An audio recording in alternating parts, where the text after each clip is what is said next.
Candidata Aline, fale para mim as diferenças e semelhanças da revogação do sursi e da revogação do livramento condicional.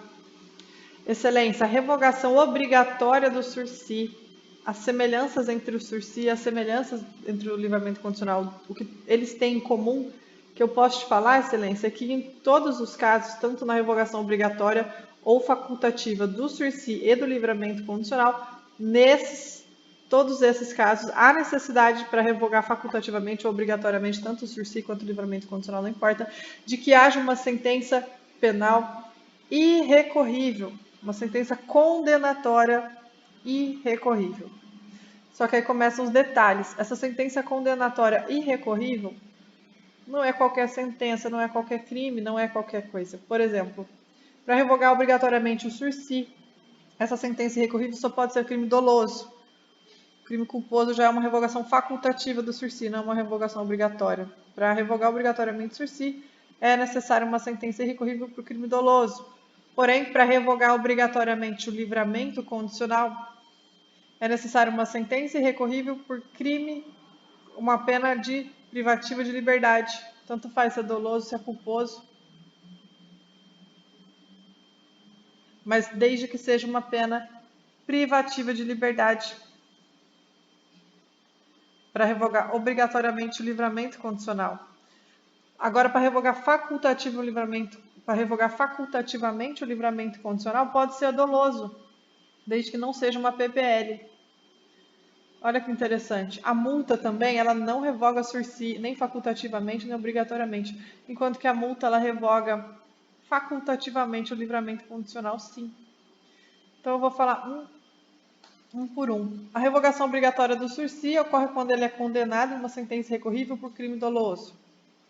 Ocorre a revogação obrigatória do sursi quando ele frustra, embora solvente, a execução da pena de multa ou não efetua sem motivo justificado a reparação do dano. Ocorre a revogação obrigatória do sursi quando descumpre a condição do artigo 1º, parágrafo 78, que é no primeiro ano do prazo prestar serviço à comunidade ou submeter a limitação de fim de semana.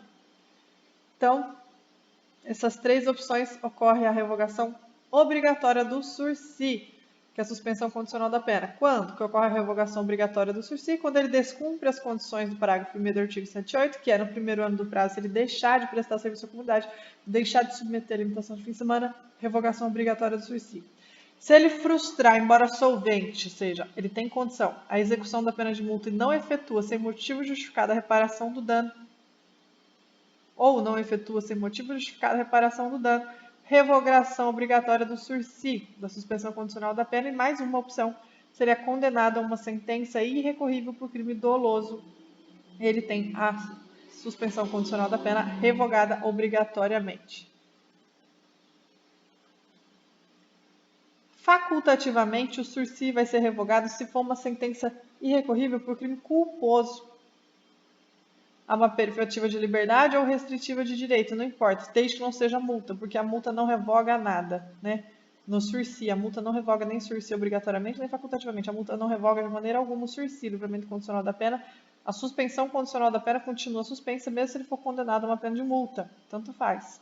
Não vai revogar nem facultativamente, nem obrigatoriamente uma condenação a uma pena de multa, né? Mas se for um crime culposo ou uma contravenção a uma PPL ou uma PRD, aí revoga facultativamente o sursi.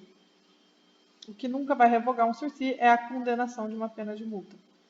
Pulando para o livramento condicional, é causa de revogação obrigatória do livramento condicional ele ter sido condenado a uma privativa de liberdade por sentença irrecorrível, uma PPL.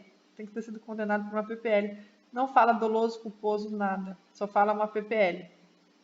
Pode ser uma contravenção PPL? Pode ser uma operativa de direito? Pode ser uma multa. Multa revoga facultativamente o livramento condicional, não é obrigatoriamente.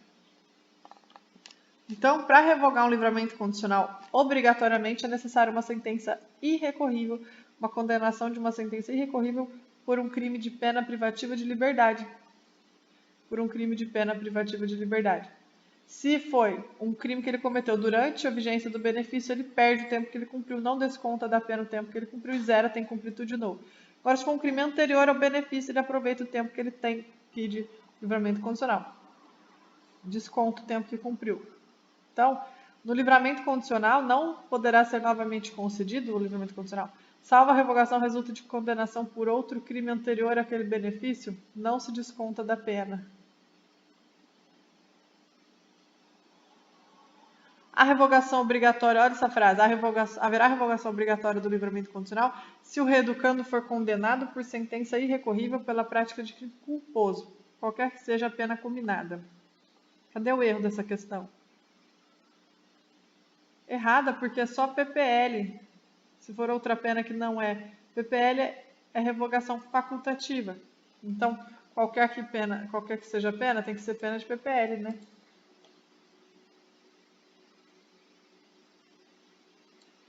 Isso aqui, por que você tem que ser dessa cor? Olha isso aqui. Olha, voltando aqui, a revogação facultativa do livramento condicional, o juiz pode revogar se deixar de cumprir as condições, também é uma causa facultativa de revogação do livramento, tanto do livramento condicional quanto do sursi, ambas facultativamente, isso é igual, vamos deixar de verde. Descumpre condição imposta da sentença, revogação facultativa do sursi e facultativa do livramento condicional. Agora, se ele for irrecorrivelmente condenado por um crime, uma contravenção, uma pena de multa ou pena restritiva de direito que não seja PPL, é revogação facultativa, tá?